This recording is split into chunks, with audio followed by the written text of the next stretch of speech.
বিশ্ব ক্রিকেটের সব রকম আপডেট পাওয়ার জন্য আমাদের চ্যানেলটিকে আজই সাবস্ক্রাইব করে রাখুন। দুই দল মুখোমুখি হয়েছিল গত সপ্তাহেই।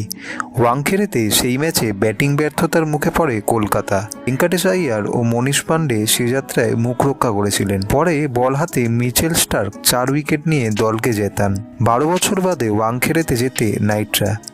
কিন্তু ঘরের মাঠেও মুম্বাইয়ের বিরুদ্ধে তাদের রেকর্ড খুব ভালো নয়। ঘরের মাঠে মোট 11টি ম্যাচের মধ্যে 4টিতে জিতেছে কলকাতা। 5 বছর পর আবার ইডেন গার্ডেন্সে মুম্বাইয়ের বিরুদ্ধে খেলতে নামবে কলকাতা। 2019 সালে শেষবার তারা নেমেছিল। তবে অনেকেই ভুলে যাননি হার্দিক পান্ডিয়ার 38 বলে 91 রানের ইনিংসটি। তবে সাম্প্রতিক ফর্ম দেখলে খাতায় কলমে কলকাতাকেই এগিয়ে রাখতে হবে। এমনিতেই গোটা দল আত্মবিশ্বাসের তুঙ্গে। ব্যাটিং বোলিং সব বিভাগেই তারা ভালো খেলছে। চিন্তা শুধু একটু বোলিং নেই। হর্ষিত রানা ও বৈভব অরোরার উইকেট নিলেও কোনো কোনো ওভারে বেশি রান দিয়ে ফেলছেন। একই কথা বলা চলে স্টার্কের ক্ষেত্রেও।